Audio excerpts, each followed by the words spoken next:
Good evening, everybody. Welcome to another Yellow Belly Tabletop live stream. We hope you all brought something with you to do. Keep yourselves busy, because after all, this is a field trip. You're not here to enjoy yourself. David and I will be going over what we're going to be doing over the next couple of hours in a minute, and then we'll have a chat about what we did at Gaming Club. We don't really have any big topic to discuss tonight, so obviously if anybody wants to just dive in chat with questions or something that's on their mind, I'm sure you'll drag us down a conversational cul-de-sac that will keep us amused for a while.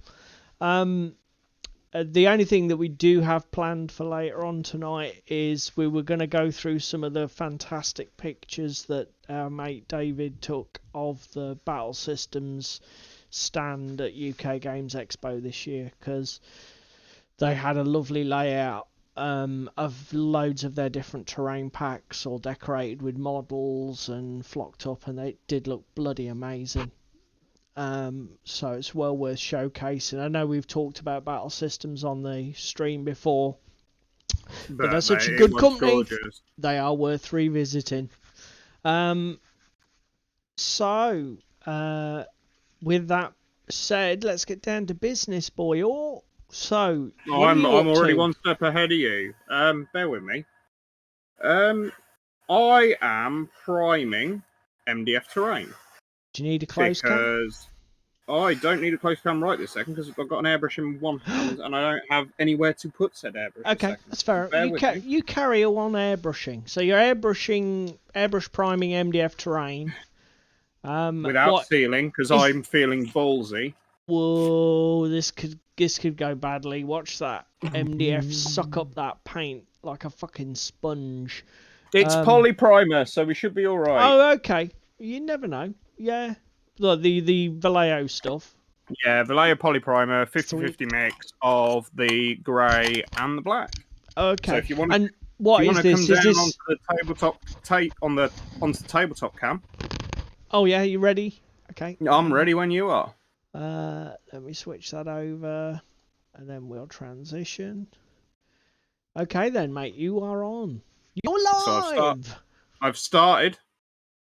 We've got barricades. So this is all the drop zone stuff. No, yeah? This is Infinity stuff. These were what I bought at UKGE, not last year, not this year, just gone, the year before. Yes, I know. That little booth where he had like a bargain bin of bits.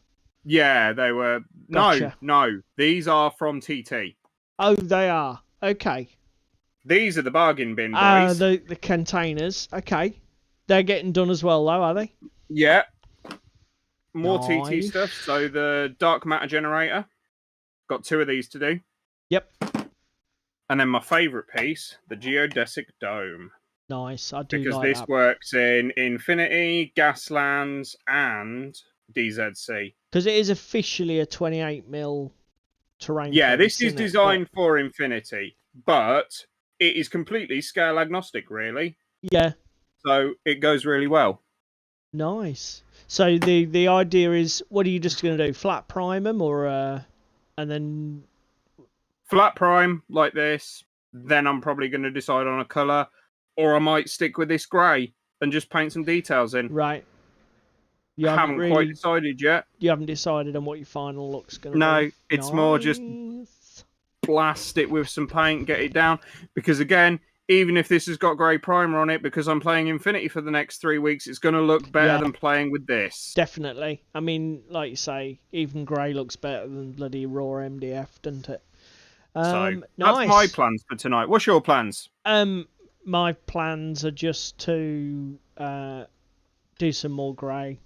All the shades. Grey for days. So this is I can put my minicam down now. Yes, you can, sir. Yeah, this is my progress so far with my Assassin's Creed models. Moving the light. The current state of play is we're using the Vallejo dark grey just to do an undercolour on anything that's going to be metallic. So these crossbow guys have got a fair bit of fuss on them. They've got like a steel cummerband. There's bits on the crossbow, epaulettes. They've got hip armour, knee pads. They're all over They it. got stuff for days. Yeah, so I'm 13 down, 12 to go. 13 down, 7 to go of those, and then there's the agiles. But basically, the agiles only have a knife blade and 3 pieces of armour, so they should their shoulder armour. They should go a lot quicker. Famous last words. But yeah, regrets. He's gonna regret saying that, boys and girls. Yeah, that's what I'm up to tonight.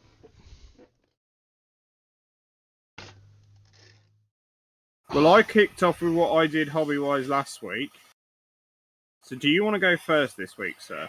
Yes, let me just transition back to this view, as everybody doesn't want to see me looking, moving cameras and things.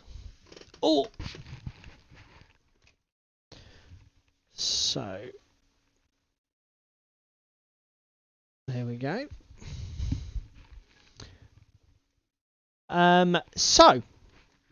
We were back on track with Arkham this week. So, I had myself and 3 friends. We had a four-player game of Arkham Horror living card game. Just this a fraction. Let's open the window. We carried on our Dunwich Legacy campaign. The mission was undimensioned and unseen, and basically, after to sort of give everybody the background story, spoilers. After the last mission, we left the village of Dunwich, having stopped the cultists trying to sacrifice innocents to this crazy god cult thing, and it turns out that obviously as part of the ritual they had summoned these creatures called Brood of Yog Sothoth, and they were loose in the countryside around Dunwich village. So basically we were running around the countryside trying to kill these brood creatures before sort of like time ran out and they did too much damage. It was a really tough scenario. Because most of your party's not combat focused. Well, not only that, these creatures could not be damaged by regular combat. So the first half of the mission, we literally couldn't touch them. There was nothing we could do to them. So we had to run around getting clues and try and avoid them moving on to us and beating the crap out of us. Until we got enough clues to flip over the first act card. Once we flipped the first act card, we all gained control of this magic spell that allowed us to damage the creatures. But unlike most weapons in Arkham that do 2 damage basic, this spell only did 1 damage per hit. And like these things were 5 or 6 health, and there were 5 of them in total. Well, one of them had 10 health, which was like we didn't even bother with that one. It was just way out of our reach. So is that your league, boy? And then it turned into a chaotic Benny Hill style scenario where we ran around the map trying to catch these things because the bastard creatures moved randomly from location to location. Every enemy phase, at the end of every enemy phase, so we were chasing them around trying to fucking kill them before time ran out. And the game ran really long. It was 11 gone. It was 11 o'clock gone before we jacked it in. Patrick was an absolute legend, the guy who runs our club. He was really patient and sat there after everybody else had pissed off home just so we could keep playing. And in the end, we just sort of like, look, let's go. We've killed 2. we'll be chasing these others around for hours trying to kill them. Let's just call it a day, go back to Dunwich Village and resign. So that's what we did.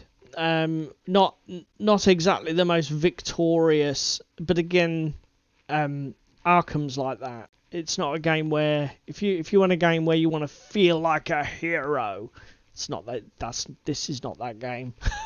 If you don't play any other game. If you want to feel like you struggled like fuck to achieve something and got a tiny little bit of victory and think yes, then this is the game for you. So it was that was it. Yeah, bloody good fun. As ever. I felt a little bit bad for Daniel. His character got absolutely screwed over. He's playing Tommy Muldoon, who's this Guardian character.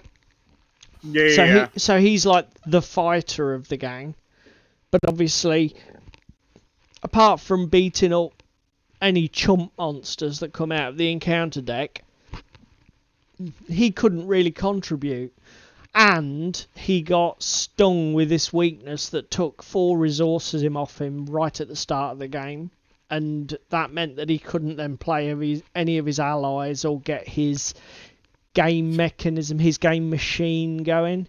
So he had a bit of a crap night. Natalie, on the other hand, had an awesome night. Her character, Winifred Habermock, really shone in this scenario because she's a rogue character with a very high evade stat. So she's just running around like it's going out of fashion. Normally in Arkham, if you've got a choice between killing something and evading it so you've still got to deal with it later, you kill it. But obviously in this scenario where we couldn't kill them, Winnie came into her own and was an absolute godsend. So she had a really good game. And that's what we did. Another mega Arkham session. It sounds awesome. So what about you, mate? What did you get up to? I played some Everdell. Oh, so we were both on the... I'm going to do this in bunny ears. We're both on the board game wagon this week. Yeah, we're both on the board game wagon this week. I played Everdell with the Pearlbrook expansion. Ooh, see, now that's... You're ahead of me there. I've not cracked out any of my expansions yet. How really was it? Fun game. Really changes the game. Jesus, getting like the events in vanilla is quite easy. Just like build 3 in your city. Yeah, so build X of a particular colour and you can just send a worker there and grab it. Yep. Now in Pearlbrook, they're different. You've got to pay resources towards them. So you've got to pay like wood or stone, or wood and stone and resin and pearls, obviously from your froggy advisors. Okay. Towards the build cost for them. But they are worth like 10, 15, 25 glory at the end of the game. Holy shit. So it makes up for the fact that you're not filling your city out. Do you know what I mean? Because obviously usually you'll fill your city out with the buildings and stuff to help you, and they'll give you the glory, whereas with going for the wonder option, you're going to fill your city out with workers, and that's going to be about it, because berries is about the only thing that you can't put towards a wonder. Really? So once it changes the game so much that you literally can't. Yeah, if you were gonna chase those wonders as like your goal achievement, then yeah, you wouldn't be building. Interesting. You'd be very limited on what you're actually building. To be fair, though, if they're scoring that much, they're like 5 or 6 cards in your city anyway, aren't they? Yeah, exactly. So it was quite a good game. None of us ended up going for them because they're just... We had a really hard game for resources. We had a lot of switch cards and like exchanging cards, like discard 2 cards from the meadow, refill the meadow, draw 2 as a location you can visit. Yeah. But it was actually quite a difficult game. End scores on the door were I won the game with 73. That's a respectable score though, mate, for a difficult game. DW got 69. That was tight, yeah. And Mikey got 64. Ricky had a bit of a bad game. Ricky didn't get to double digits. Fuck. But as I've said before, I don't think it's Ricky's cup of tea. He just enjoys playing it occasionally.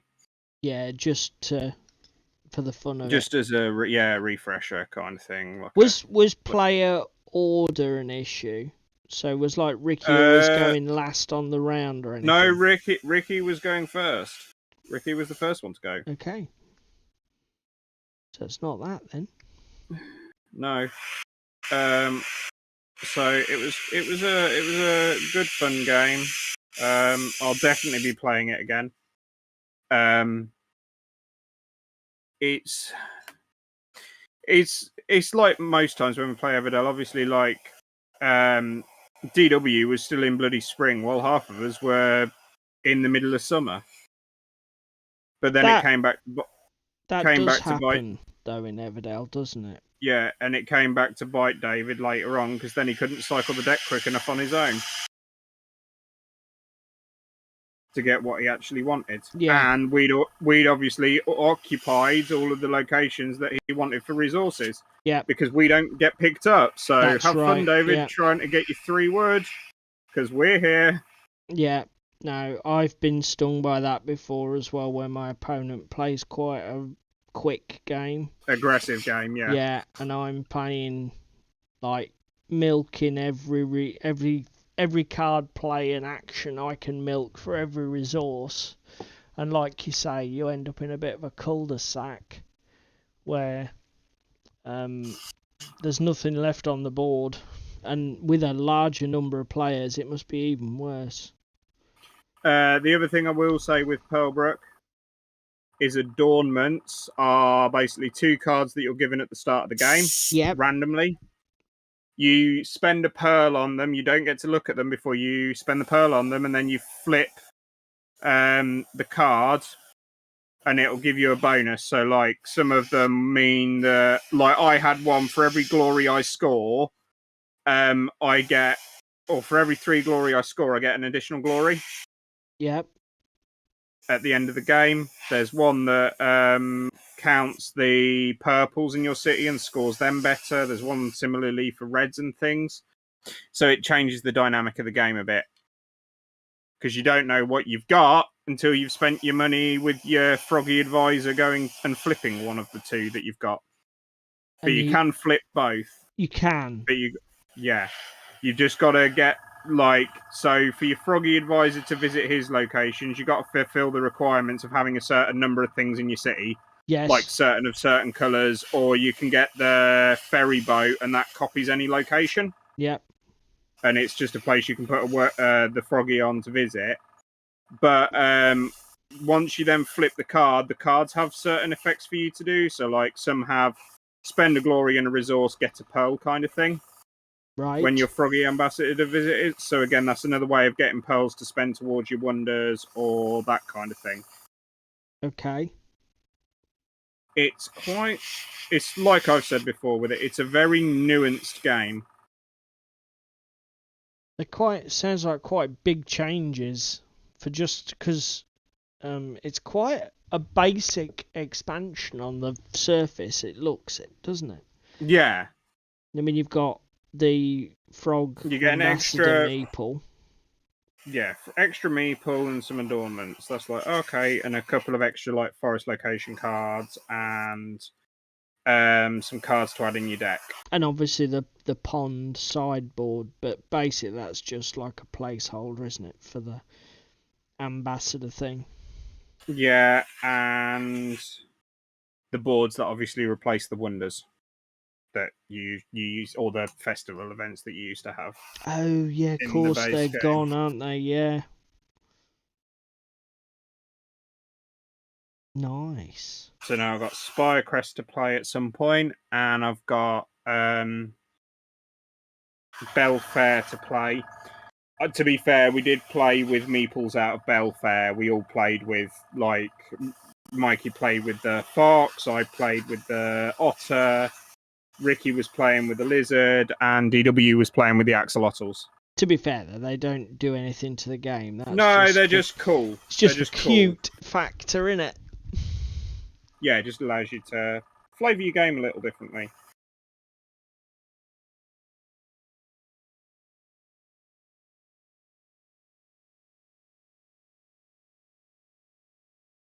So, have you seen anything on YouTube that's caught your eye this week? Have you had much time? Not really, mate. The only thing I have seen that's intrigued me actually cropped up in the club Discord today. Okay. Amazons for Blood Bowl. Okay, who by? By GW. Oh! Being announced at the weekend. There's just a teaser today. But Tom in club was like, oh, they're Tomb Kings. And I looked at the teaser and I'm like, they don't really look like Tomb Kings, Tom, because there's jungle-like scenery in the background of the icon. But we've already got a Lizardman team, so who the fuck could it be? And then somebody piped up with the fact that it's Amazons, and I'm like, that makes sense now. Cool. Amazons hold a special place in my heart from the video game, because they were the first team they're the first team that I learnt to play Blood Bowl with on the video game. Okay. With their block dodging. So if GW are producing a team and it's as gorgeous as that Norse team, I'm probably going to own it. So what have they actually spoiled? Is it? It's literally nothing at the moment. It's literally just an icon and some trees in the background. Okay. And it's being announced at the weekend, so we can bring that to you on stream next week, boys and girls, if it does get properly teased. They're doing a lot with their teasers and that. It's like that Space Hulk one where there was basically just like a video of a closed door and some heavy breathing. It's like, why bother? Yeah, it's not overly helpful here, GW. Yeah. I think we're taking this a little far. Don't share if there's nothing to share. 1, 2, I guess 3, it's all 4. Part of a hype machine, isn't it?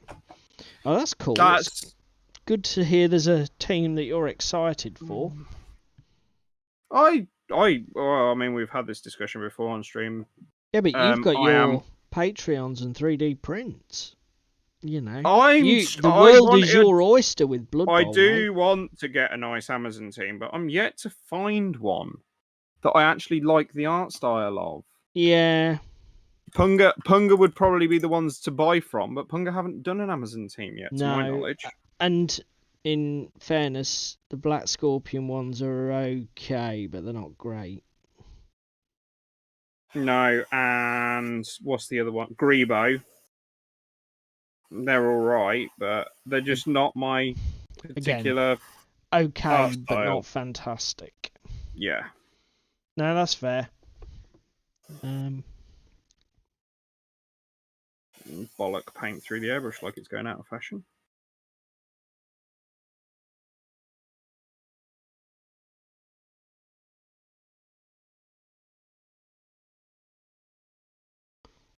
I still need to. Oh yeah, did you find? Have they put the link up yet for this Infinity campaign? I haven't really. Yeah, it's not live yet. I had a quick look. I haven't spoken to you since the other day. Thank you for sending my lighter back and them baggies, boy. You're welcome. I did chuckle when I found the lighter in amongst all my crap in that bag. I thought, oh, he did say don't lose that because it's his favourite lighter. It's like, whoops. Yeah, my mushroom one. I hadn't even noticed I'd lost it until it turned back up, so you could have fucking kept it, boy. To be fair, I only borrowed it as like an emergency measure because those sort of lighters are a fucking nightmare for lighting pipes. Yeah, the clipper. Well, again, you robbed the what's it called, the jet one off me as well, but you did give that one back.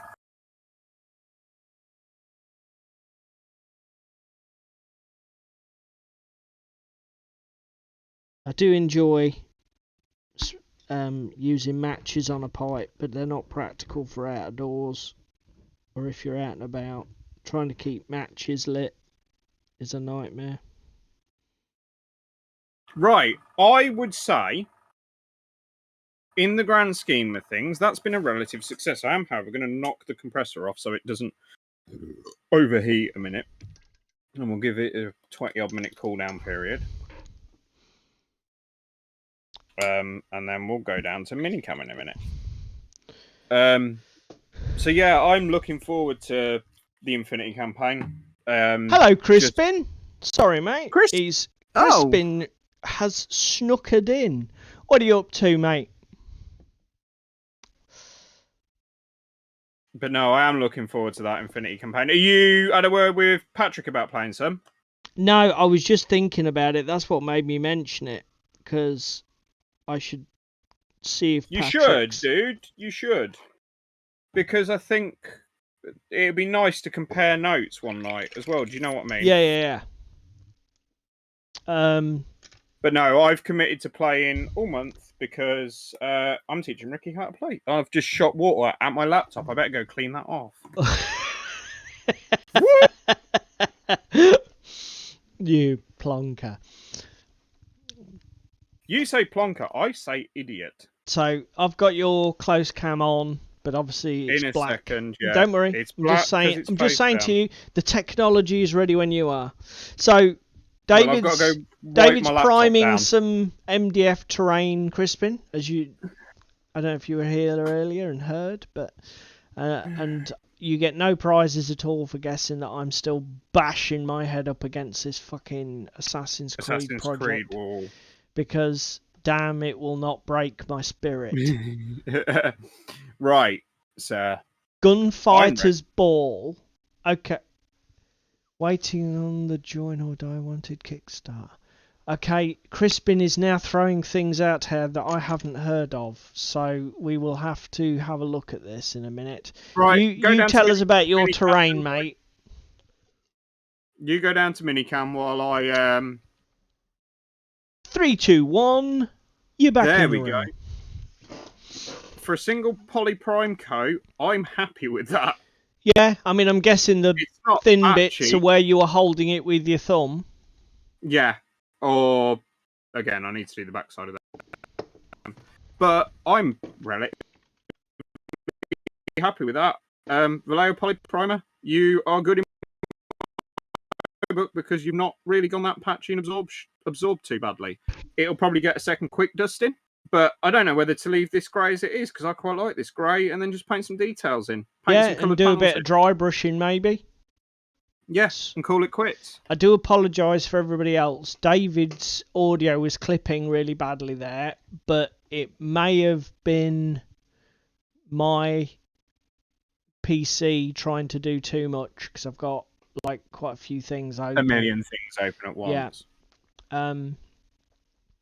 So I apologise if everybody had the old going on. Yeah, nice one, mate. I'm happy. Obviously, this is just onto straight MDF. How it'll go on. So what are you doing? Cardboard. Are you waiting till it's dry? Then you're going to do the back sides the same? No, I'm letting my compressor cool off because it's been running for about 25 minutes. So I'm just going to let my compressor cool down a bit, and then I'll be playing in with the backside of these. Awesome. But yeah, I mean, I like that grey. And what's that? 50-50 mix of those two, Vallejo grey and black, yeah? Yeah, those Sweet. Two. Yeah, I think it's TT Combat terrain, Crispin. Yes, it is TT. That David bought. TT. Was it? Did you buy one of the big packs, or did you just grab like a little individual bits? Because they do the cardboard boxes, don't they? Like 60 or 70 quid with a ton in. UKGE last year, I bought these because these were too pretty not to buy. Yeah, you bought them as a single piece, like a little Not a booster pack, but I'm going to throw this down on any sci-fi table Yeah. and call it fucking done. I do like that. It's a really nice piece. Exactly the same with these generators. Yeah. Because I was like, they're just too nice not to. They're getting all the grey, the same. Yeah, they'll all get a grey prime, and then we'll go from there and decide on colours after. Then, I don't even remember the store, but we were rolling around on Sunday, and they had some of these in the bargain basement, didn't they? They were like £1 a sheet. Yeah, they were literally just in a sheet made a container. Like a 40-litre plastic tub, weren't they? Or just grab it and go. So I bought 4 of these. They are nice. They are nice with how they tessellate together, and they all build up. I've built them all up slightly differently. So again, on a couple of them, I dropped this vent panel out. On others, I've left it in. And they also came with 25mm bases for like fucking lampposts and stuff as well. So we'll have a look at that. We'll have a look at that, Crispin. Crispin's saying that this Join or Die Wanted Kickstarter would be right up your street. Oh God. Don't, because I backed a Kickstarter last night for Ricky. A fucking Blood Bowl related one. I'm just looking. Jesus, Crispin. But yeah, these barriers from TT, I think at the time were like £8 for, I think there was 2 A4 sheets in there. And they obviously just all drop in together. And you've got some nice infinity terrain that will obscure models at waist height and at full height. So we slapped this down on the table at the... Are you thinking about... Infinity we played last week, the week before? Thinking about some poppy colours to pick out the designs on the front there? Yeah, I am contemplating that. Because Infinity does go well with its poppy colours, doesn't it? Yeah, well, again, this is the other thing I'm just thinking. I'm just thinking to get the grey down, see on the quality of it. Yeah. How it lays and how it finishes. And then I might go in and go, right, okay, well, I'll black coat it or I'll light grey coat it, for example. Yeah. And then pick out some of the details with colours or metals or that kind of thing. Because I wanted to see how well it went without sealing it. Because obviously I've not primed anything without putting sealer on it at the moment.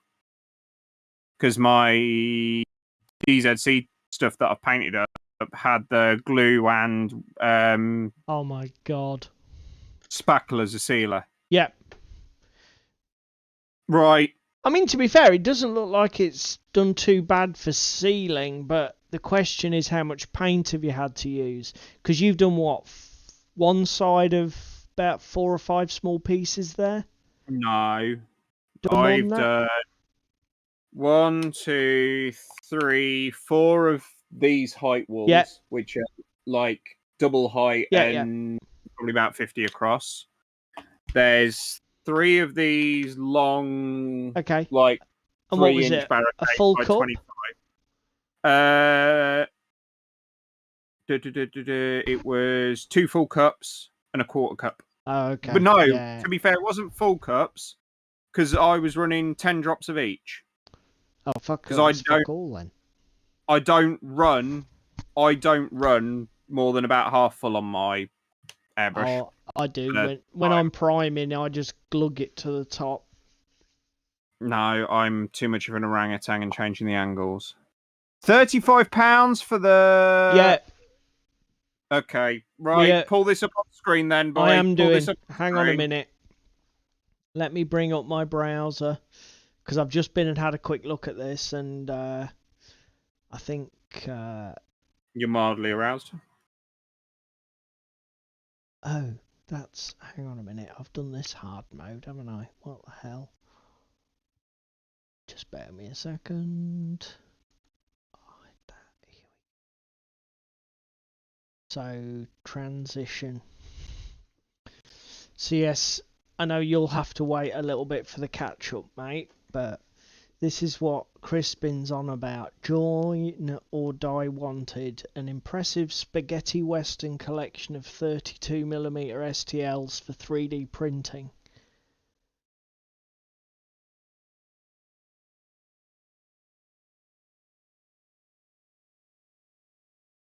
and Hell's done the painting for it.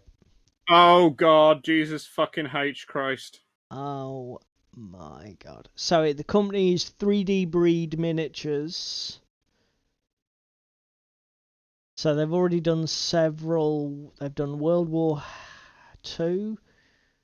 Oh, maybe they're called March. Oh no, I've seen these. I've seen these. These are liked. These are on my list of. Yeah, I'm probably gonna back it. Holy sugar! They do terrain as well. Look at that. Oh mate, look at the piano player. They've got like the fucking Undertaker.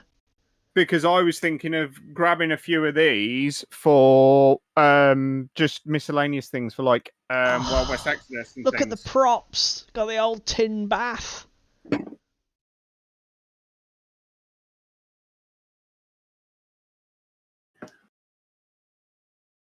Tell you what else these would be good for, Crispin. I don't know if you've seen it, but they've just released a Cthulhu Western.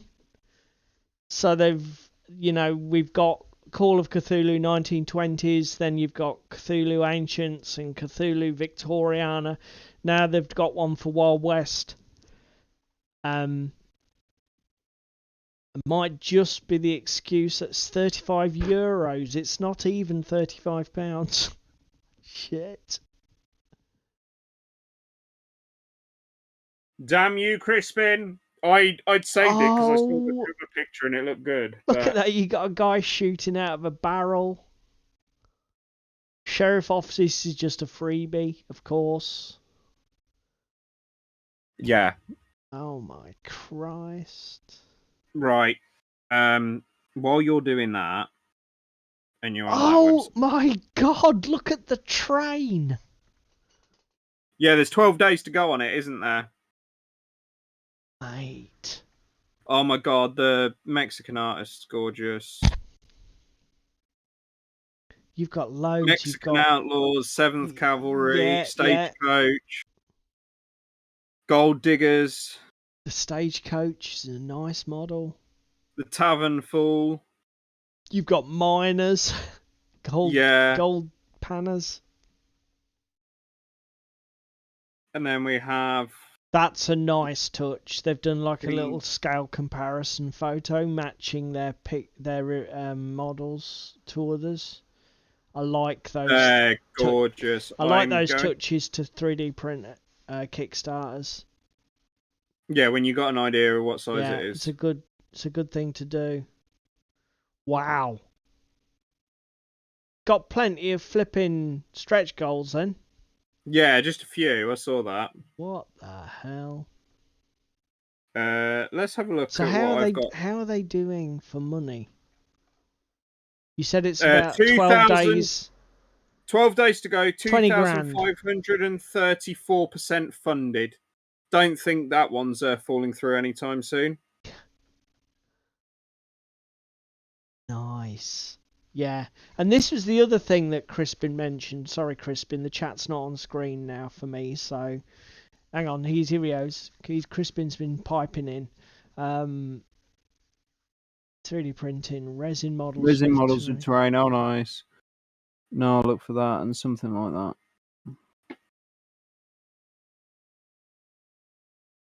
Oh, that was probably stuff that you were chatting about. But the other thing Crispin mentioned is this. Knuckle Duster Miniatures Gunfighter's Ball.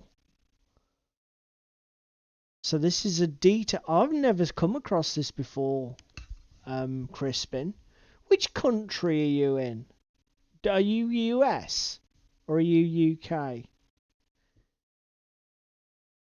I'll tell you what I have just seen that I think is right up your street, Paul, if you're on Kickstarter. I'm not now. I'm on this, mate. Gunfighter's Ball box sets. So it's just a miniatures range that matches up well with Dead Man's Hand. So they're sort of 28mm scale. Interesting, mate. Interesting. I need to stop looking at pretty terrain for Infinity, because I again, already they've have got Infinity tons tables. of. They've got accessories. They've got actual gunfighters, bystanders, faction packs. Let's try that first. While we're on the Kickstarter sort of thing, have you seen the Halflings in Space? Right, I'm from gonna TT? I'm gonna come back and look at this later, Crispin. Ah, you're Texas boy. Excellent. Hence the liking of the Old West, and that's very, very pertinent for your state. You're in the thick of it. That's awesome, buddy. So what? Yeah. You've highlighted those are both miniature ranges, Crispin. What game are you playing with it? What rule set do you do, or are you a bit of a sort of a rule set tart? Do you do them all? Dead Man's Hand, and Dracula's America, and I don't know, Tombstone, or have you got a favourite? Sorry, Dave, what were you saying? I was saying TT Combat have got 24 hours to go on their Halflings in Space. Some of their tanks look gorgeous, though. And they're not a bad price for being all resin. And then have you seen Acid House are doing a fantasy edition of the cardboard terrain? I have, mate. And like I said in my review video for Acid House's futuristic one, the only reason I'm not interested is I've got enough fantasy terrain to die in. No, that's fair enough. I just simply do not. If there's one terrains collection that I don't need anything for, it's that medieval style fantasy ancient world stuff. I've got fucking tons. No, if you're near your keyboard, yeah, or if you're looking later, give Neo Osaka a search. It's an Infinity or sci-fi modular table in a similar vein to Flatline City, but slightly different aesthetically. Okay. It looks gorgeous, but I already have enough terrain and shit for Infinity. Let's not add more to the pile, shall we? Oh, so okay, so I missed that. So Gunfighter's Ball has a rule set. Right, I shall check it out, Crispin. Right. Let's click. Yeah, I mean, the thing is with that, mate, we've already backed Flatline City, so... Exactly. It does... Oh, bollocks. Having made a decision, let's stick with it.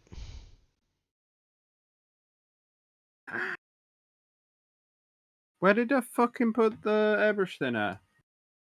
There it is. What are you up to tonight then, Crispin?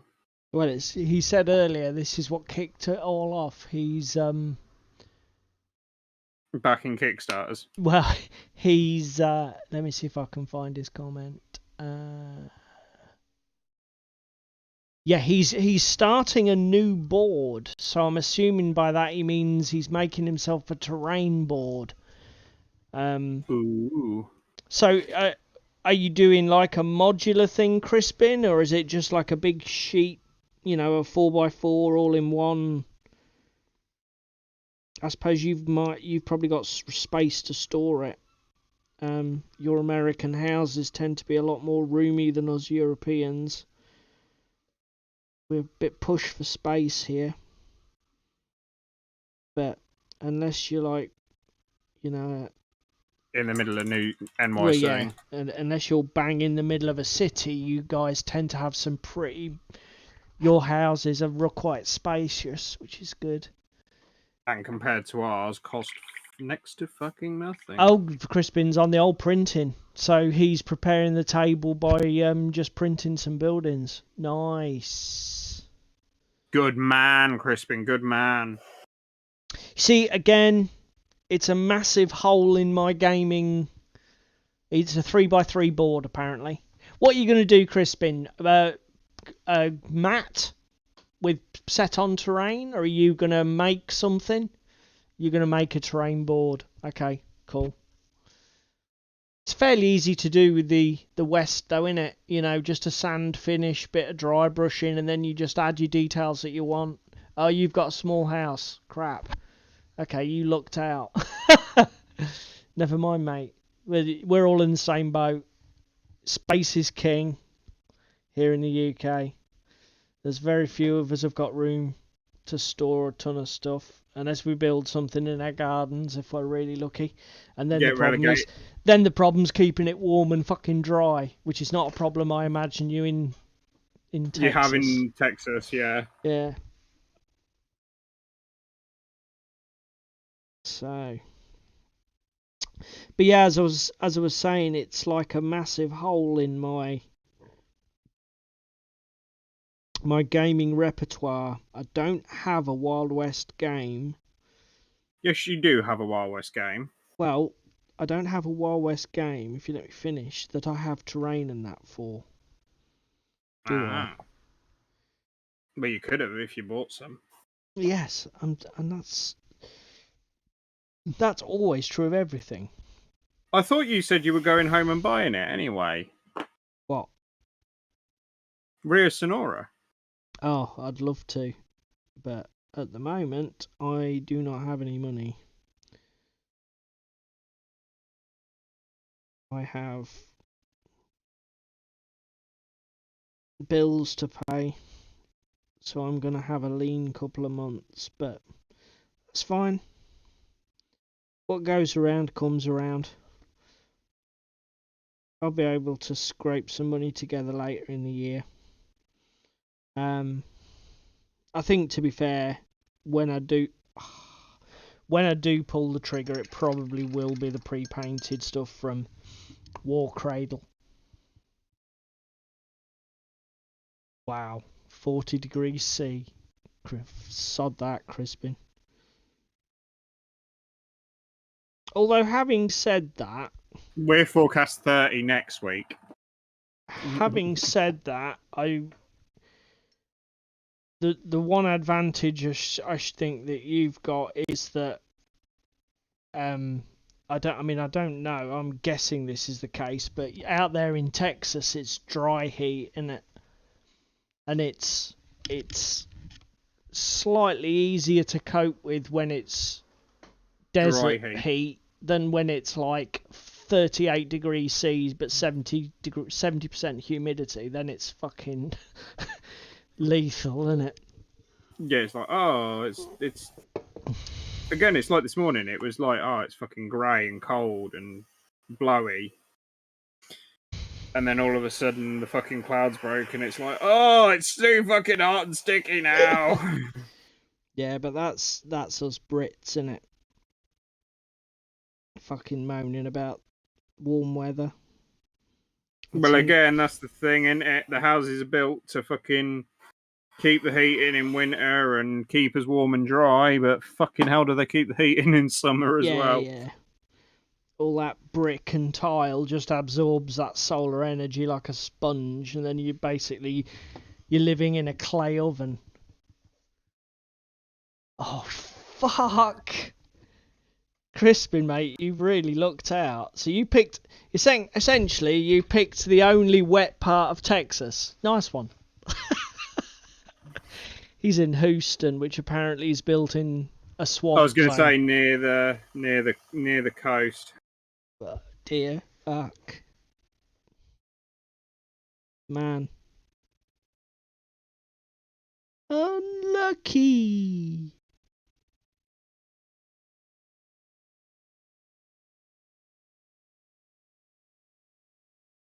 So yeah.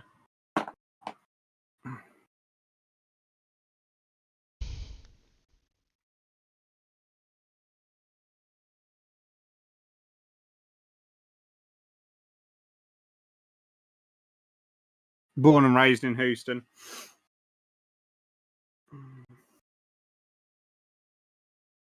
There's something comfortable about living your whole life in one area. I mean, up until sort of 3 years ago.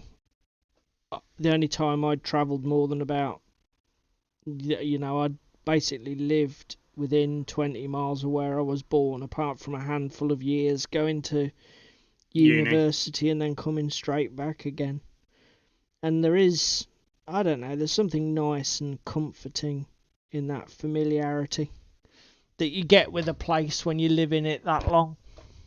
I think some might say that it was a parochial, fucking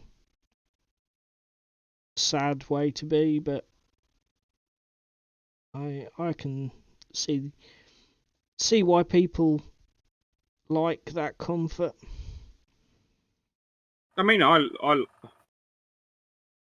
like it here. There's a bit too little to do, but again, it's quiet and it's good for raising kids and stuff versus middle of a city. Yeah.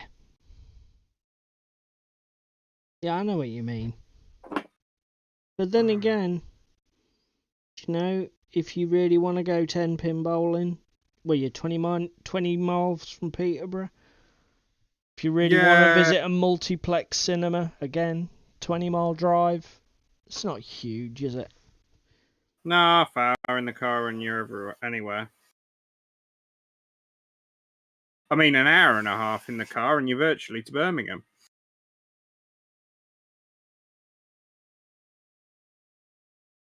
So again, if you really want to go that way, you can do that way.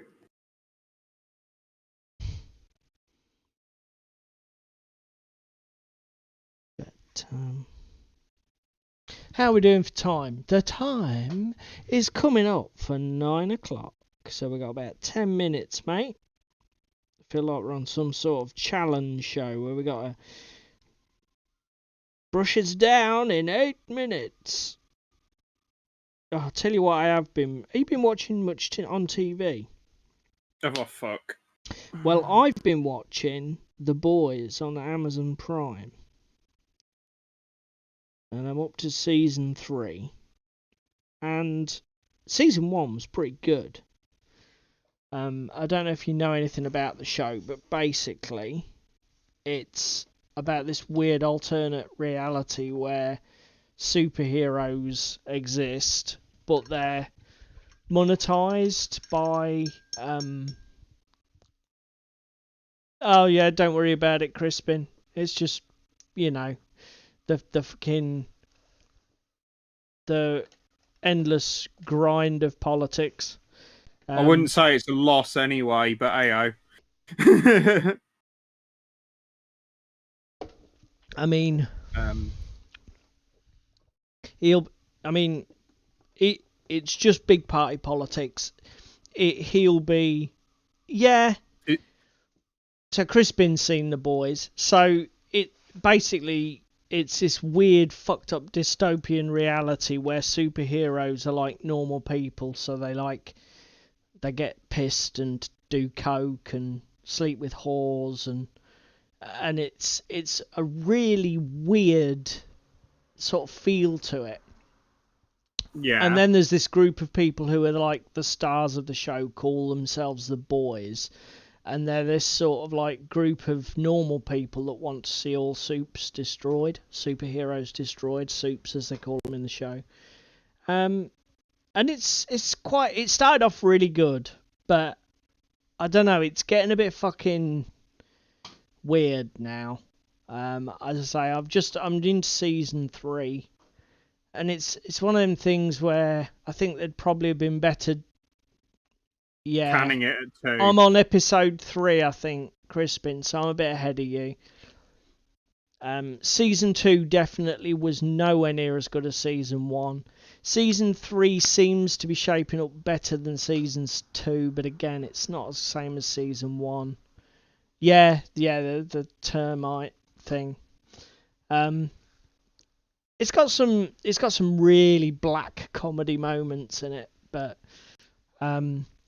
it's just I sometimes wish with these things that they wouldn't overdo them. Do you know what I mean? They should just do a show, do 6-10 episodes, do a good show, move on. Do something else. Why have we got to have season 3, 4, 5, 6? Flog it until we've ground any kind of fucking value out of it at all. Ugh, God. So we'll see. We'll see how season 3 shapes up.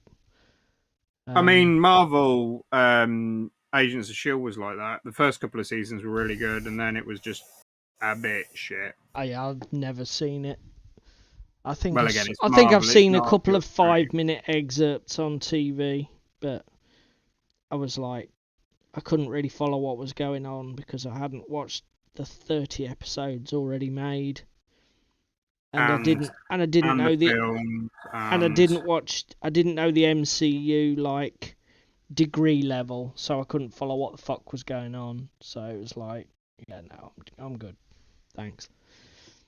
I tell you what, it is based on some comics, though, I think. I don't know if they might be worth a read. Have you read any of the original comics or graphic novels, Crispin?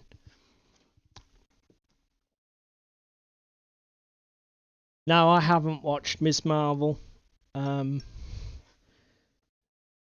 I'll be honest, mate, I struggle to watch Marvel movies. Very much struggle to watch them.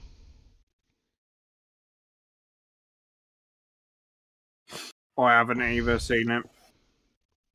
They are not my bag. The miniatures game, however, is very good. Crisis Protocol is banging. You keep raving about it. I'm going to have to give it a try at some point. Bit of an intimidating paint, I think. But great game.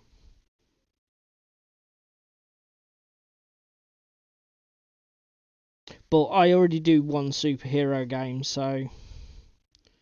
Yeah, you already do your Batman. Yeah. So... Although I'd like to, it doesn't... I don't need it to fill a niche, if that makes any sense. Yeah, you not got that itch to scratch. You've already got it scratched by something else.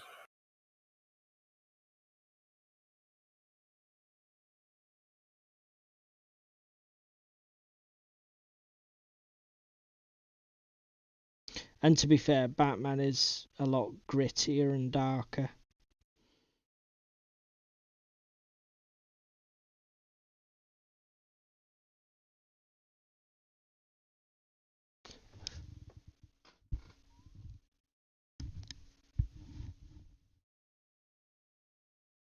There's that new Lord of the Rings thing coming on Prime at some point, isn't there? The TV show they're on about. Oh god, yeah. The one on Amazon. The Lord of the Rings spin-off thing. Yeah.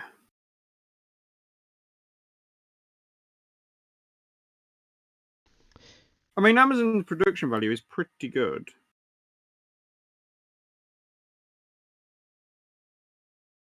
Yeah.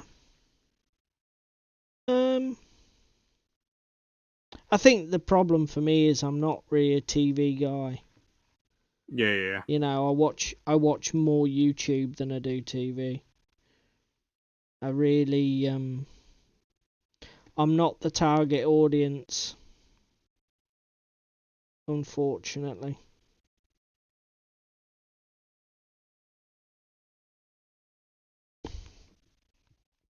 Give me a good book any day.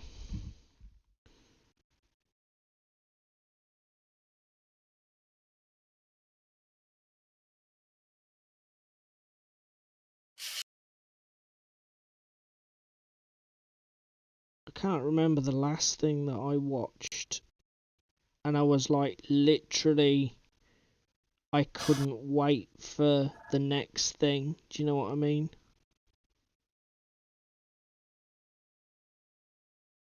I literally cannot remember. Well, Game of Thrones was a train wreck, wasn't it? Game of Thrones, yeah. The thing is, because I'd read the books and The books do it better. Well, as I was coming at it as a super fan of the books, I was always acutely aware of the shortfalls of the TV show, even right from the beginning, so I never got hyped for it. I watched it all the way up to season 6. I never bothered with season 7 after what people said.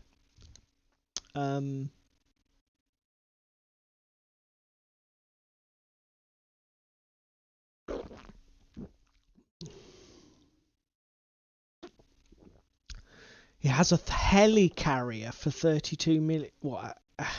Jeez, are you on about? You're surely not on about the full-size Oh, helicarrier. Are you on about the what's it called? The dropships. Can't remember what they're actually called in Marvel's universe. He says he's converted some sort of toy, so it might even be a Marvel toy that he's converted.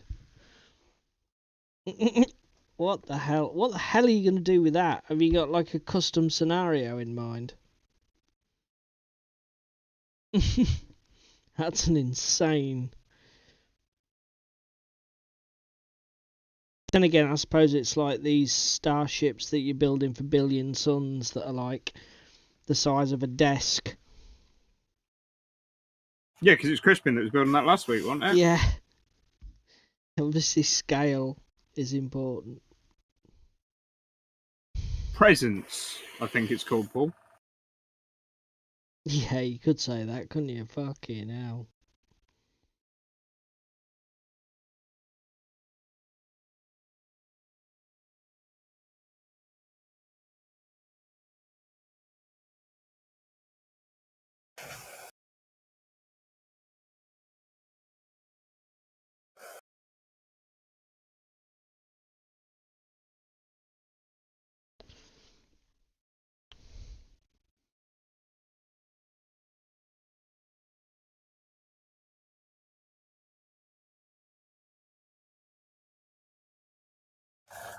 Bollocks!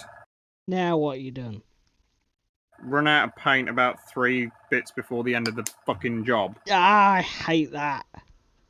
So I absolutely hate that. When you're airbrushing something and it's literally like, it's almost not worth your while fucking putting the extra paint in, but you have to. It's just like, oh my god. I wouldn't mind too much if it was just like base coat colours. It's the fact that it's primer and I have to put all the flow aid and the thinner and Got it. everything else in, and also because it's a 50-50 mix, I've got to put at least a couple of drops of each in to get it to mix right. Do you know what I mean? Fucking hell. Oh, bollocks, and it's... Right. You better shade now. Thank you. So you like these large scale, sort of like epic feature piece projects then, Crispin? I must confess, I'll tell you what, I don't know if Crispin has seen any of the DZC stuff, but did you see that DZC ship they took to Salute one year? That like 6 foot long one. Oh, that was Drop Fleet, wasn't it? That was for Drop Fleet. They did it for Drop Fleet. They did a Drop Fleet asset in the DZC scale, didn't they? Yeah. Just to showcase. Just to go, look at how pretty. I mean, it did look pretty baller.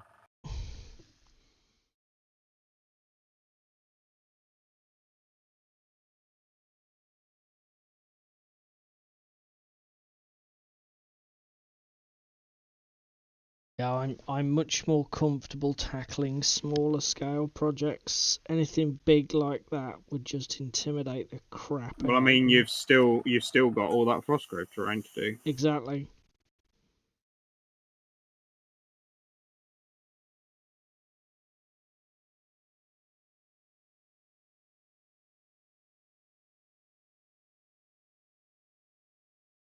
Whereas there's something therapeutic about getting the airbrush out and just going up and down a wall and painting it. On terrain. Yeah. I must confess, for using my airbrush a bit more often, I am actually enjoying using it more. And it's definitely paid dividends to have it like constantly ready here on the desk in front of me. Nothing's packed away as such. My airline is just by my right foot here. My airbrush is in the holster. Yeah, in the holster in front of me. So I can literally just pick it up and go at any time. And it certainly helped me to become less wary of using it. Even now I've got a routine of cleaning as I go. And touch wood, I haven't had any nightmare blockages where I've had to strip it and go mad. Literally. Happy days. You know, I've got a proper waste pot, so after I've used it, I can flush it with water and a little bit of cleaner. And I don't have to, go to another room or fucking mess about. It makes it's funny removing all those tiny little barriers. Yeah. Makes a massive difference. Yeah. I imagine with you doing big projects, you airbrush a fair bit, don't you, Crispin? Yeah.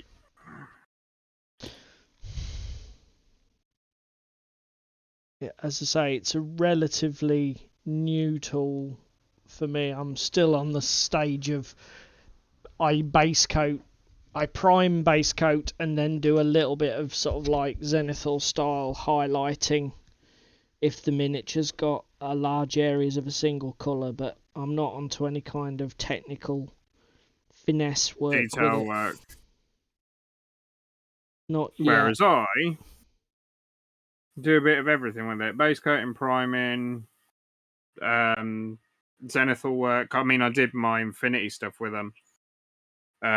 You're a lot bolder with things like masking and all that stuff as well, aren't you? Yeah, I mean, again, I guess I did do that camo on that Bolt Action Mini, but I did find the masking a pain. That stressed you the fuck out, though. Yeah, I did find the masking really stressful. I'll tell you the other thing. I'm a sadist for using it because, again, who puts Digicam on a 10mm Mini? Me! You used like little masking stickers for that, didn't you? Yeah, I did. But the point still stands of try to handle 10mm Minis, clean them, everything else, clean the brush, go through the colours, etc. It's just like, oh god. Yeah. But I've always used it sort of from day dot of when I got one. I've used it for effects on me Dozer shield for my Salamander's army and all that kind of stuff. I've always kind of used it as soon as I've had it. Yeah. I'm just not overly confident on the like pool detail painting or zoning and that kind of thing. Throwing down base coats or throwing down Zenithals, etc., to then go in and do detail work on. Fine, happy days. But it's that brush control for like the detail work, innit? So intimidating. Well, I did have a glove on, and then I forgot to put my glove back on when I took it off, so I now have a grey hand. You plonker. That's brilliant. I did have a glove. I did have a glove. Now I don't have a glove. Pardon me.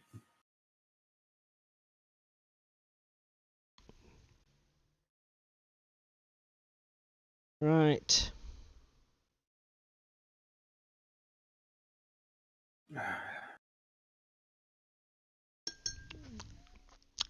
I'm just going to push on a little further. And then we will look at some pretty pictures. To be fair, this Polyprime definitely hasn't gone bad. It's not really absorbed too much either, which I'm amazed at. it has absorbed slightly more than on the ones that I pre-textured with the grit and the glue. So you have noticed a slight difference. Oh Yeah, yeah, there's of a bit of course. mottling. Yeah, because I started my DZT terrain, didn't I? Yeah. Doing this. But again, I can't really put fucking texture on these because they've got little bits of etching and stuff on, and what's the point? That's true. Yeah, you'll mask that.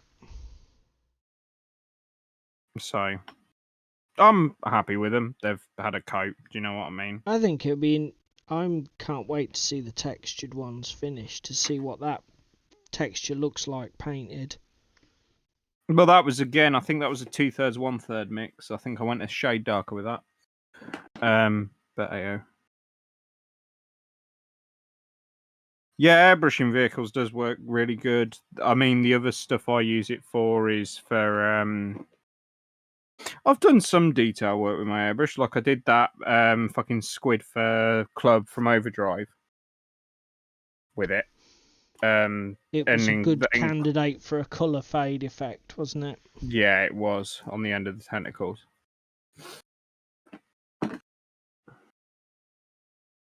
But no, I'm happy. I've got all the barricades have at least got some shade of grey on them now. So I can, when the compressor cools off again, I can throw some more down. Yeah, it is just a normal vape crispin. It's a Aegis Legend mod with a Fire Luke tank on it. It just blows clouds like it's going out of fashion when I'm on it. Right. So then, that's not bad. We got a little bit of work done. A little bit more grey put down. So if you were going to go poppy on these, what would you go with? What if I wanted to go for some intense colours? What would I do? Yeah.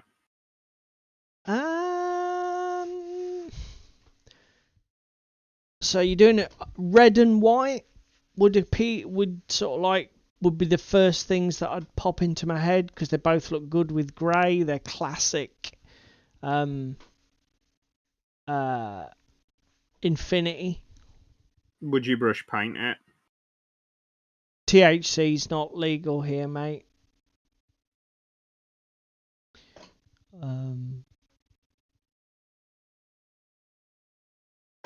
Yeah, you can only get the CBD liquids, and they all taste like grass. Tetrahydrocannabinol is still a Class A drug.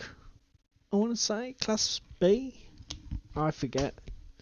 I don't know. I know that they upped the class on cannabis because they brought it down a class and then they took it back up a class because I think to be fair, the legal status will change in the UK when there is reliable and widespread roadside swab testing, so they can check you for being under the influence and then prosecute the fuck out of you if you're driving.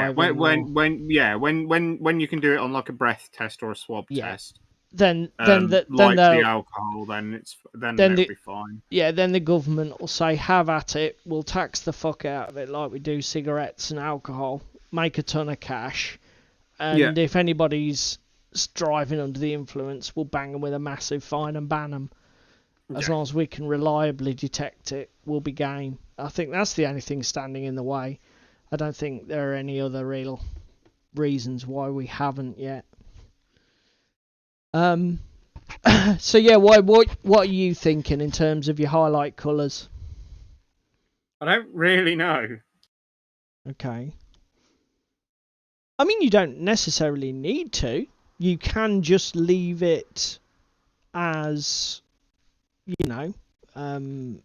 dark grey. Just the greys with a dry brush. You don't need to go mega poppy colours, do you? I've got fucking liquid mask on my arm. You've got that liquid mask everywhere. Let's be fair.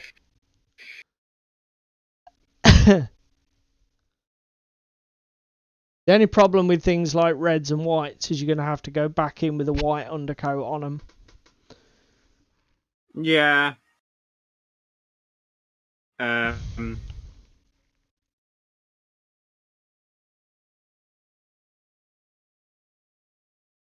Or I could do black and red. Yeah. I mean, the red's the tricky one, but yeah, you could do black. Because I don't particularly want to put yellow on it, because my Infinity Army is yellow. Yeah. I don't want to put blue or teal on it, because my Pano are blue or teal. I haven't decided yet. I mean, the designs on it, are they are they just literally like random geometric designs, or do they follow a particular theme? There is a pattern. I mean, if you want to, let me just unlock my phone, and then we can come down to Minicam and we can discuss it. Right, I'm ready on Minicam when you are, boy. Okay, here you go, bud. So they're all sort of this panel work. So actually, yeah. Thing. So there's that one. I mean, you've got that hexagon. The long ones and the short one are the same, but obviously they're like the half version, basically. Yeah. And then obviously there is some. Do you know damage. what? I wouldn't bother. I mean, it's just like random geometry. The only thing I'm thinking I might do is paint these panels. Yeah, those vent panels. Yeah, do the metal. Yeah. And then I that's exactly what I would do. I would paint them metallic over that grey, and then I would just go like a copper or bronze. Doesn't matter. So it pops against it. Rather than a steel. Silver. Yeah. I mean, as I say, I would just fill your boots. Whatever. I don't think there's a wrong answer. And I think if you put that metallic down, then you just onto. I would dry brush everything probably first. Then I would just weather. You know, streaking and grime and black lining. Any of those grooves that you felt would be worth pulling out with washes or anything like that. But yeah, that's all I'd do, mate. I think they'll be perfectly serviceable. Oh yeah, I can see there's some mottling on that. The paint's soaked in right in the centre, and you can see the patches. Because again, where I've glued, that one's mottled quite badly, isn't it? Yeah, it's a pain. Still. But what I could do now, I've got the primer down and I've got a base coat down. I could go at this with what's the neutral grey with through the airbrush. Just base coat it so it's flat. Do you know what might work better? What? Is almost do like a 45-degree zenithal with the lighter grey, and try and avoid putting it too close to the bottom. Yeah, and down this edge as well. Well, yeah, again, just let it fall where it falls, but do it at a 45-degree, quite a light touch spraying. From over here. Yeah. Just to, again, because it'll give some, because the problem with MDF, it's got the same, it just looks very flat. But if you do it right, you can almost get like a colour gradient where it'll go from lighter grey through to darker grey. It doesn't have to be super obvious, but even a subtle, like I say, spraying at an angle and just doing a couple of light passes so you get uneven paint coverage, that sort of subtle vertical colour shift would really pull it up as terrain, I think. Yeah, well, again, these are just simple scatter pieces that these I use for Gaslands. Because that's the other thing, you don't want to spend 2 or 3 hours on each of those, do you? No, I use them as hoardings for Gaslands to help navigate the route, etc. Because again, they're pretty scale agnostic. So they were I think they were, like I say, they were an £8 buy, and you get a few of them laid out, and you've got, oh look, I've got a raceway now Yeah, with a it's couple really this good. side. In fact, I may very well steal that idea for when I get my Gaslands terrain set, because that's a very good point. Because you then just, if it's in the box, you throw it out on the table for Infinity. Yeah. Do you know what I mean? It's well, like, to be okay, fair, 40k. I mean, they're just barricade pieces. Tell you what, they'd be great for Kill Team. Yeah. That for what you. I mean, I'll pull I mean, particularly painting them in such a neutral, inoffensive way as you're doing. Yeah. You know. I mean, yeah. If you were putting bright yellow and orange all over them in some sort of weird geometric pattern, probably wouldn't work too well in 40k. But just grey them out. Yeah. And then put a couple of details in, some streaking and some grime and some weather in. And like you say, again, they're not even... They could be anything from almost modern day to high sci-fi, couldn't they, really? Yeah. There's nothing about them that ties them to a place or a time. Again, it's like this, the generator. Like TT are on a winner here with the fact that, like, all this terrain, if it doesn't have doors on it, it's agnostic and you can use it for anything. Yeah. I think that one comes with like the geodesic dome has a little walkway that runs between the domes, and that's got like a ladder. Yeah. So that's the only thing that fixes your scale, isn't it? And if you leave that off... Yeah, well, you can just leave... You can... Well, I've not glued it together properly, but there you go. Yeah, if you leave that off, now that's completely scale agnostic because it's not got a ladder on it. I mean, it'll work anything from 6mm to bloody 32mm. It's the same thing, isn't it? Just a pipe. The ladder is the only thing that ties it. Again, these containers are scaled, but again, even on a Gaslands table, these don't look that bad. They're just big containers. Do you know what I mean? Yeah. They're still good for throwing down and getting a race out. Yeah, ignore the hobby desk. It's a bit messy. But yeah, I'm happy with them. And I mean, again, what's it been? An hour and a bit tonight, and I've got them all primed, and they've had 2 coats of primer on. Yep. And then I just need to go in and do the detail work. Well, again, if it takes me another 2 hours to tart around with them and get the grey on again, and then another 30 minutes just to paint the detail in, then 4 I mean, to be fair, you may not even that. need to reapply that base coat if you're going in with a second grey. Do you know what I mean? Yeah. Because that may solve your uneven... I mean, again, you're uneven. If you're doing another layer of grey and some weathering steps effects over the top, a lot of your problems may just disappear.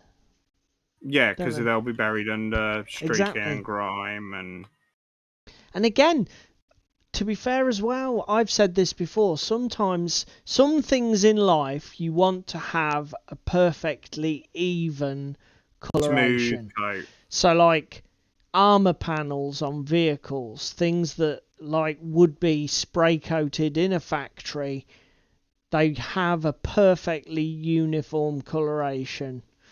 But a lot of things in life don't have that, you know. Concrete doesn't. Fabrics don't. Sometimes a little bit of unevenness and variance in your coloration makes things look more realistic, doesn't it? Yeah. So, shall we have a look at some pictures? Yeah, let's have a look UKGE? at some pretty pictures. Let's have a look at some pretty pictures while I go back to the main scene. Positions. You can play about with your mobile cam. So then, everyone, we'll, as I said right at the top of the show, we didn't really have a big topic to talk about today. But what we'll do is we'll carry on with our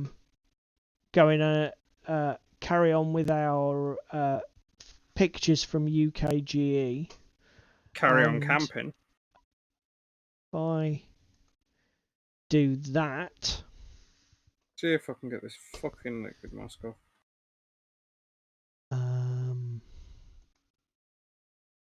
Here we go. So if I transition to here, there we go. So most of these pictures are taken by our mate David. Didn't we?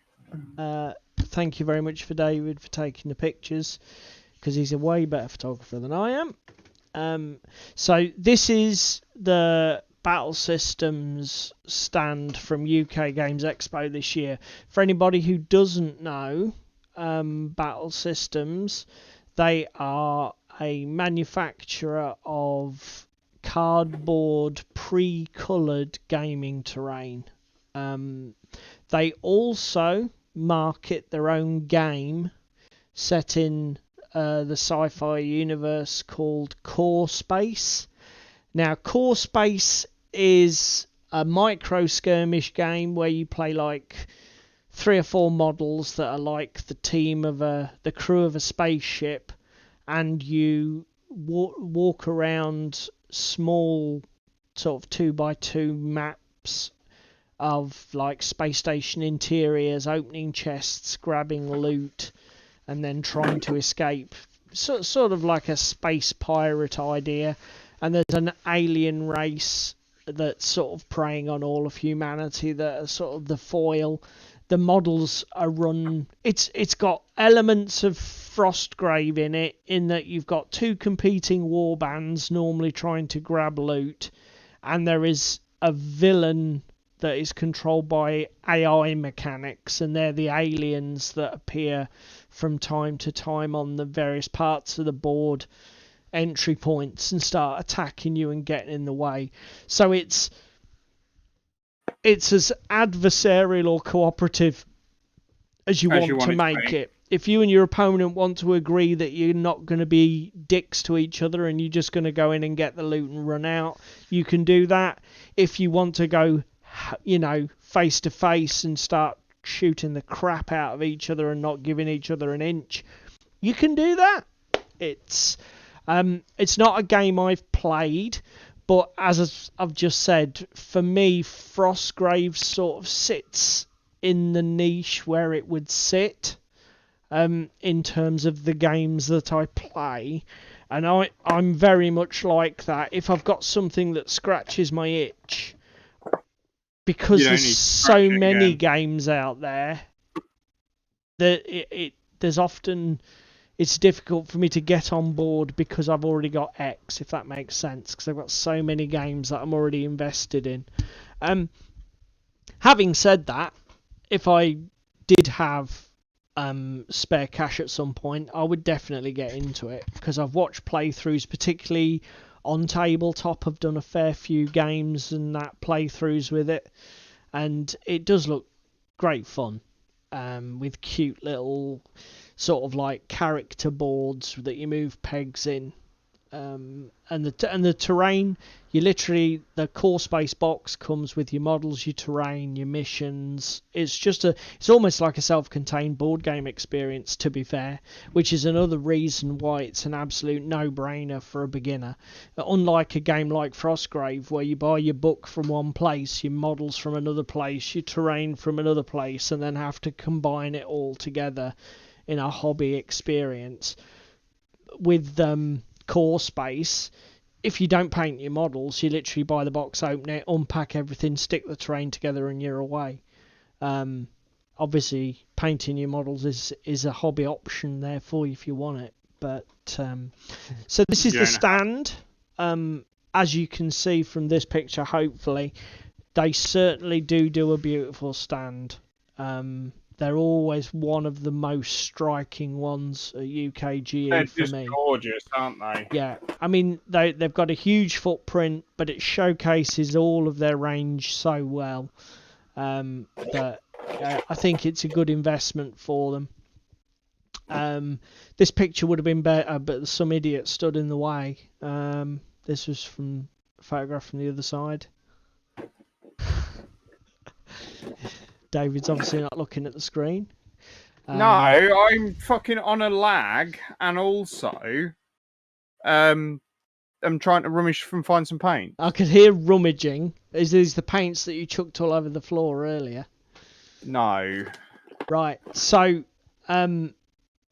we've got just got a variety of shots now of some of their product range, but basically they've got 3 sort of main ranges. They've got a fantasy range, which is what you can see pictured here, which has got a lot of interior stuff. So like in this picture you can see you've got the rope bridge and the elevated walkways, and then down below you can see the square map with the grid in it, and there's archways and things here, so you can do dungeon interiors with it. They also do like there's a way to do, they do fantasy exterior as well, lakes and bits and pieces like that, and sort of like buildings with more smaller self-contained buildings rather than this stuff which is used to build large sprawling dungeon complexes. But I mean, it's all printed cardboard. You pop it out, stick it together with grey plastic clips, and you're done. You tell a lie. If you're really anal, you can also get a Sharpie. To be fair, that is a step that I would say is pretty much compulsory, which is, you can see, I don't know if you can see my cursor, but on this balustrade that's running through the centre of this picture, there would normally be a white line that runs along the top of this because it's the edge of a printed piece, and literally they've just taken coloured felt pens and just colourised it to match roughly the front or back. And that one little chore elevates this terrain. I mean, it for me, it elevates it tenfold. I don't know about you, mate. I would say it's a necessity. So that's a whole table setup of their dungeon stuff. You can see that they've got... I got the original Kickstarter, which was a bit restrictive because it was very much right angles, but they've now adapted and evolved their design now, so you can have like angular corners and kinks and non-straight lines. It's got a lot more flexibility to it, and I think it looks absolutely banging. It's a bit fiddly to put together. Assembling your table takes some time. Hello, Ricky. Assembling the table does take some time, but I don't think you can argue with the results that you get. I think this is now the sci-fi stuff. Yeah, so this is the more sci-fi stuff. So this is obviously some sort of elevated walkway with an open side. Again, it's got a hexagonal profile by the looks of it. So they do a lot of mats, obviously, that are marked out in inch squares rather, that you can just use for their terrain as a set on, or you can set it on any number of other companies' mats. Doesn't matter. They do a lot of, as well as doing the structural stuff, the actual walls and doors and that, they do a lot of scatter pieces. They do things like chests and containers. You can see a container there at the back on the right, and a longer box there in the center. These miniatures are some of the miniatures from their core space game, I believe. Again, this is a shot. So this is sort of like sci-fi, but outdoors, sort of wilderness and ruined stuff. Very would work for Fallout, I said. Yeah, good for Fallout.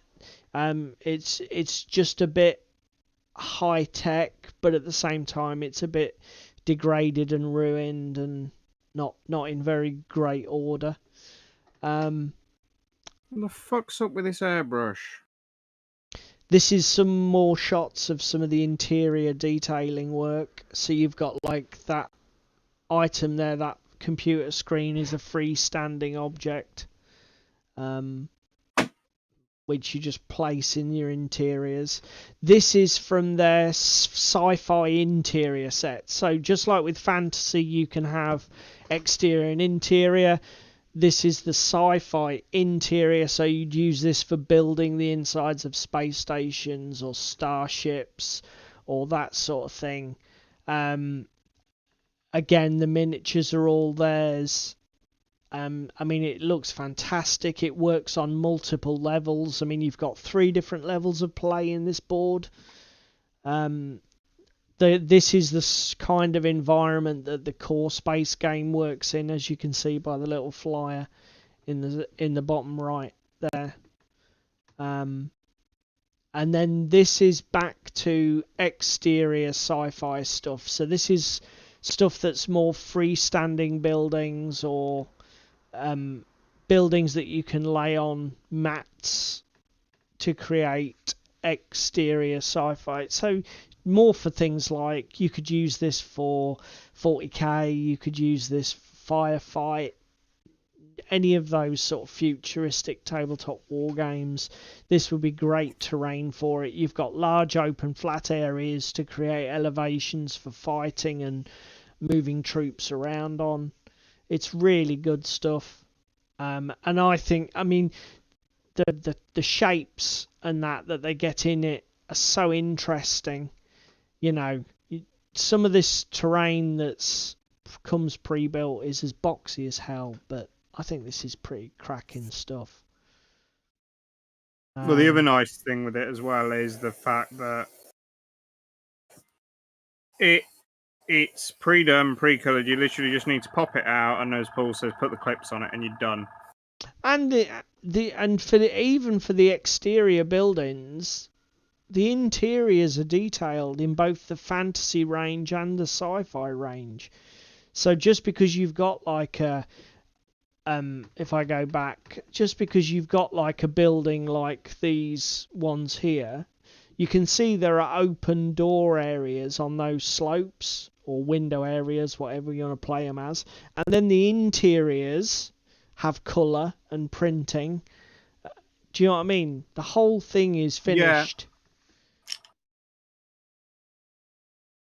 Need to move my e-cig. I mean, I just love the fact they've got some great set-on pieces.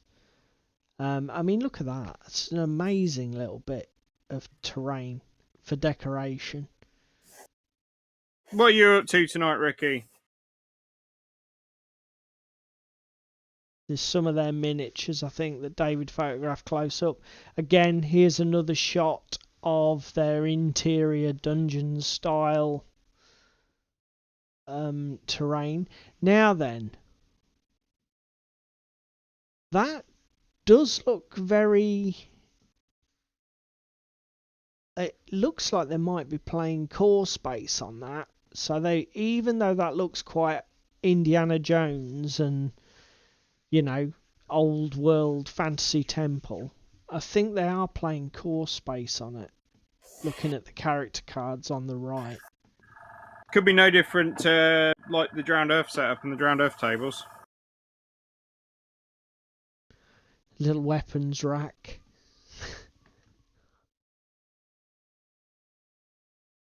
There's some of the... So one of the things about... Oh! Now then. I've just seen something on their website, and I'm going to stick my neck out here and say I think this is this. Because if you look here, these tokens are used to represent equipment, and you get them in core space. But these to me look like fantasy equipment tokens. So my guess is that they're going to do a fantasy equivalent of core space. I mean, kind of makes sense.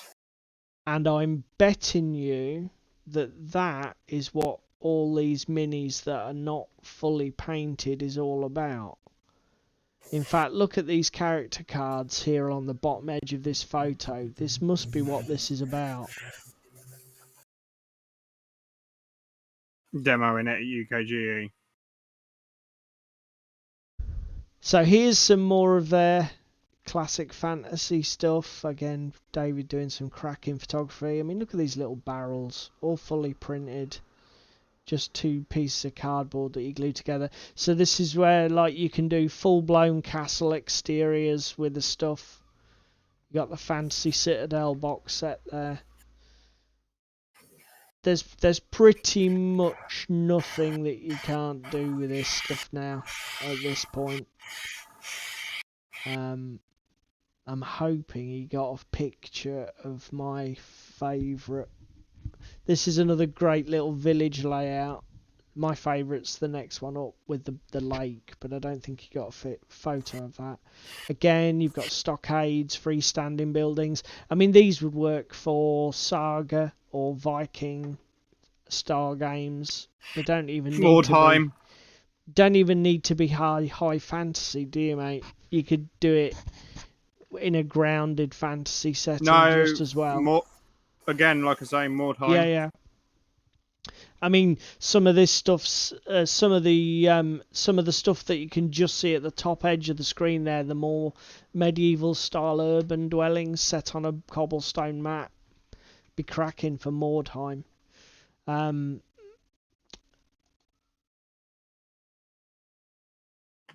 I just, whoops, gone away. What I can do now, that's better. Yeah, so did Chris been saying he owns the dungeon stuff and backs the Kickstarter. I backed the first dungeon Kickstarter and the first sci-fi Kickstarter.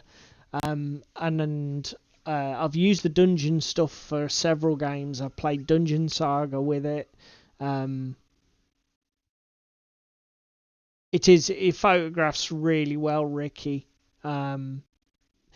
It's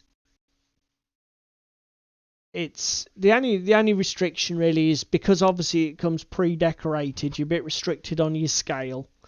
It is going to be a 28mm, 32mm scale game that you're going to be playing with it, which is a downside if you want to find one. So if I just quickly take us to their website, let's just transition. Look at it. Look at this. They're not a bad price either, are they? Oh man. I think they're a really good value. So look at this. If we go to battlesystems.co.uk website, the first thing that we see is a massive advert for something called Maladum, Dungeon of Inveron. Is it? Coming soon. So I am gonna put money that this is... Let's find out more. This is probably going to be fantasy core space. Okay. Yeah. Here we go. So what is Maladum? Yeah.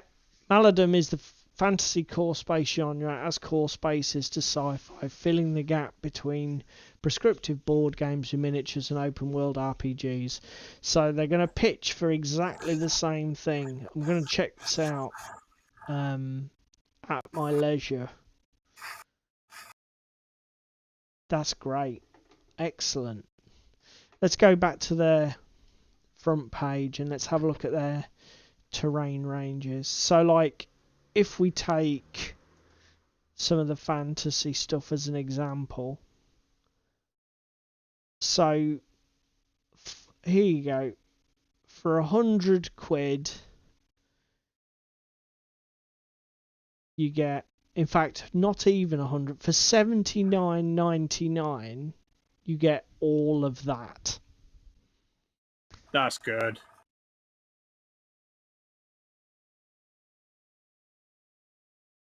I'm not sure. What area would you say that is, mate? 3x3, 3x2? Oh, I gotta wait for it to catch up. I would say that's possibly 3x2.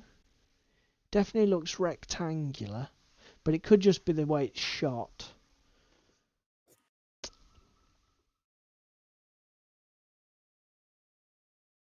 What I'm up to, Ricky, is painting the barricades for Infinity at the moment, mate.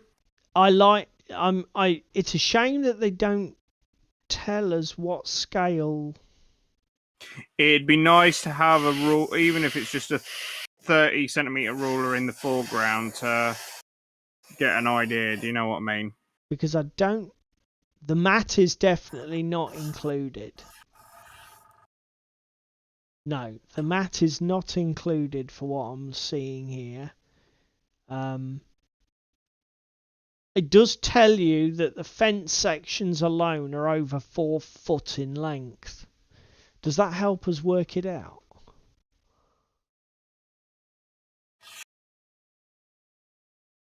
In fact, do you know what, mate? I'm looking at the scale of these miniatures. Look at the miniatures in these pics. I think that might be 4x4. Possibly is. Certainly 3x3, I think. It's at least 3x3, isn't it? So considering that's 80 quid, do you know what is nice as well?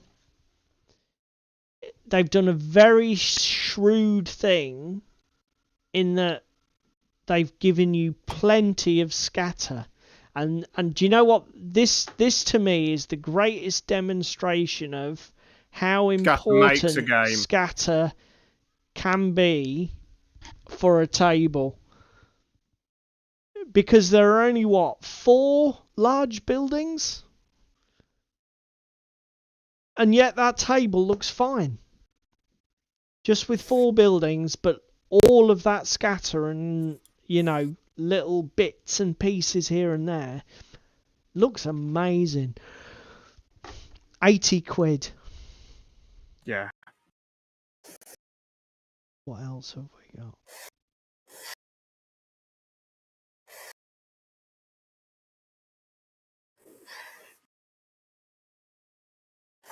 Again. So this is that northern settlement one that we said could be scale.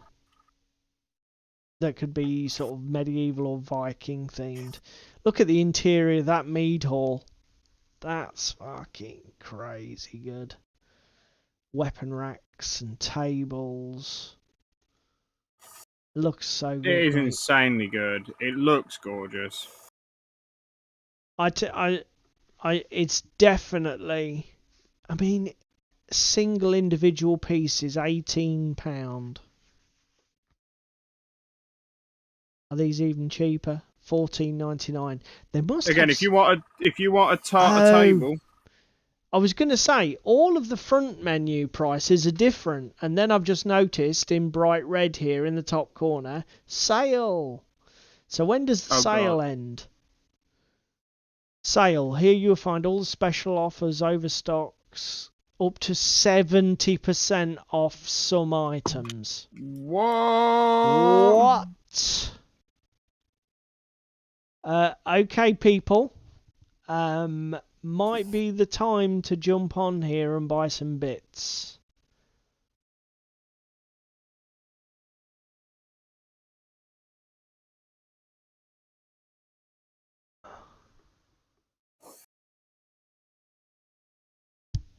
Yeah, might be the time to do that.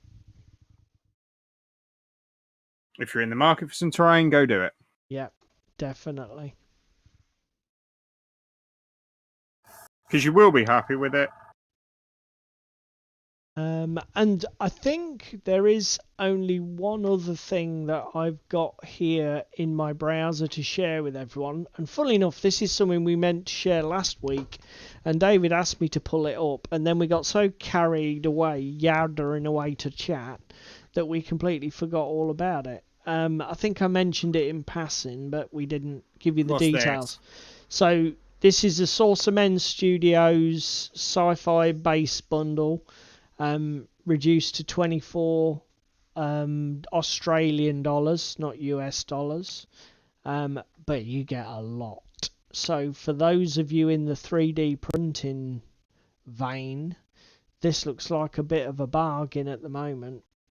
With, I don't know how many bases are in there, mate. Oh God, look, 60 odd at least, I think. 102 bases for 24 Australian dollars. STLs, obviously. In every scale from 25 up to 70. Looks like it's pretty... I mean, it's probably pitched at infinity, but, I mean, Marines or any kind of 40k models would look banging on these, wouldn't they? Yeah, and you then don't have to mess around with your base textures and everything. You just print them off and put your minis on them. So there you go, Saucermen Studios. I don't know how long it's on offer for. Till September, I believe. You got plenty of time then. Don't quote me. Double check for yourselves. But yeah, until September. Right, excellent. So there we go. That's it. It's 10:02. It's 10:02, is it? Yeah, it is, mate. That's the 2 hours gone. Thanks very much for Crispin and Ricky for being with us. I'm probably just going to do a little bit more painting for the last 10 minutes. Have you got any plans coming up in the next week for hobby or anything like that, mate? Infinity! Oh, yeah, Global campaign. Yeah, because it's Monday it goes live, isn't it? Yes. Now, I would like, in a second, you to go to the my minicam in a minute. Let me just get this brush cleaned out a little bit so that I don't run the risk of it drying out while I'm on minicam. Ignore the fact that my hands are dog shit. I hope not literally, sir. Ready when you are. Unhygienic. So we want to go to David's minicam.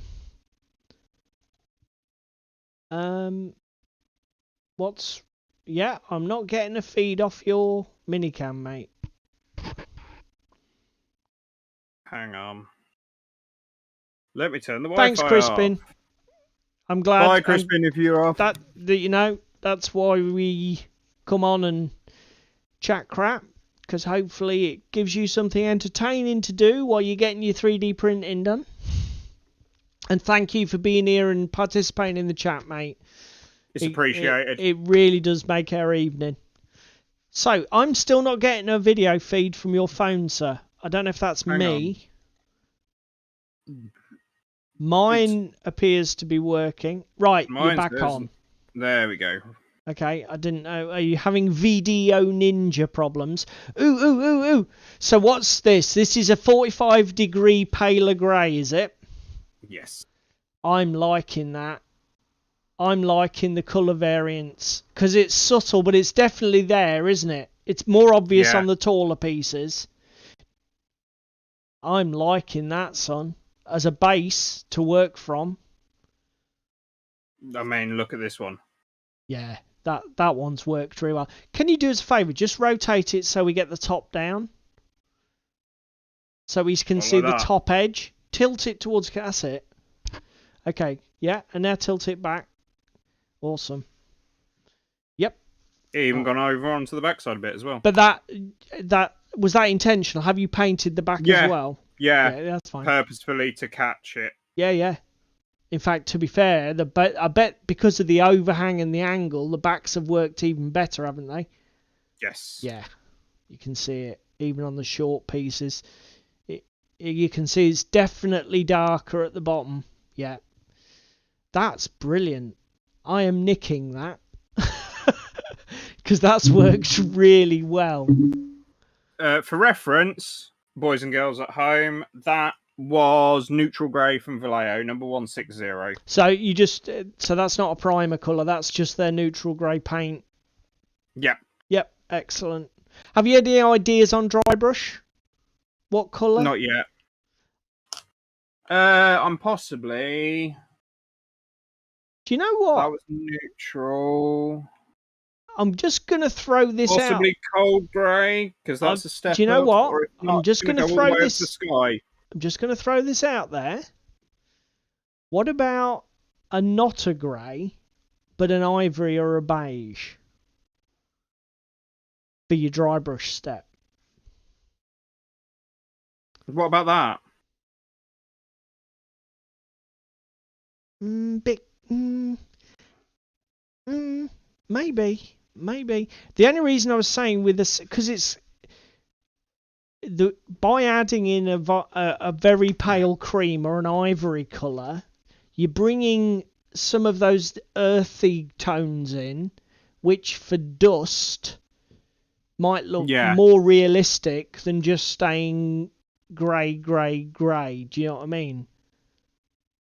Because when things weather, they weather in a more naturalistic palette, don't they? Yeah. I mean, I'm just throwing it out there. No, they're not bad. They're not bad. Do you know? I wonder if even stippling with sponge stippling might work better than dry brushing on them. There's not a lot to catch. But that's exactly what I was thinking. I think with your dry brushing, the problem is you're just going to pull out the top edge and the supports, the buttresses, but you're not going to pull out any of the surface, are you? No. Whereas if you stipple it, it'll give you variance, but it won't give you... Or... It won't artificially enhance, because the problem with dry brushing those, all that you're doing is drawing the person's attention to the fact that it's almost like it's geometry. Wow. Yeah. Do you know what I'm saying? The other thing I was just thinking... Yep. Was why don't I throw some sky grey in? Sky grey in the airbrush and literally just come top down. Yeah, just pick out that top corner and then just leave it as a nice airbrush fade. And then just put the metallics on. To be fair... Because I'm thinking dry brushing or stippling may ruin it. The problem is what you need to do is add texture to it. Because at the moment, all you're getting is the MDF fibre texture, and I don't think that's what you want, is it? No. I think that you'd be better off getting a really large dry brush and doing either your pale grey or your pale beige dry brush down it, because it would, because again the nature of the dry brushing, it'll speckle it and it'll break up the surface and give it more surface texture and variation. I think your job with the airbrush is done. So you reckon just attack it with a dry brush, eh? Yeah. And if you wanted to highlight the top edge, a dry brush is a better tool for doing that than the airbrush. Because the airbrush will literally just colour the whole top. Whereas the dry brush will pull out edges, which is what you want. I've lost my big dry brush. No!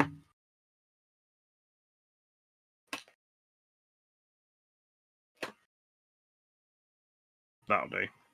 Big flat brush. Yeah, that'll do. You can dry brush with that. Right.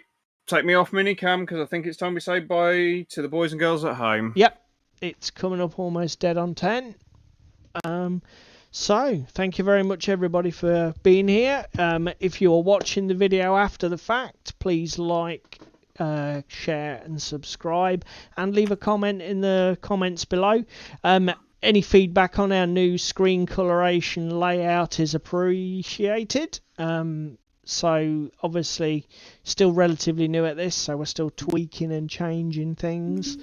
Hopefully the palette's not too eyeball meltingly vivid for everybody.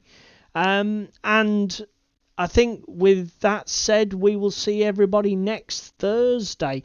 Also, failing anything happen in the gaming news, we always like to have ideas of topics that we can talk about and maybe big subjects we can tackle. So if you've got anything on your mind or any ideas you want to toss our way, things that you'd like to see us dissect or discuss, bang it in the comments and we'll look at it as a future topic for another live stream.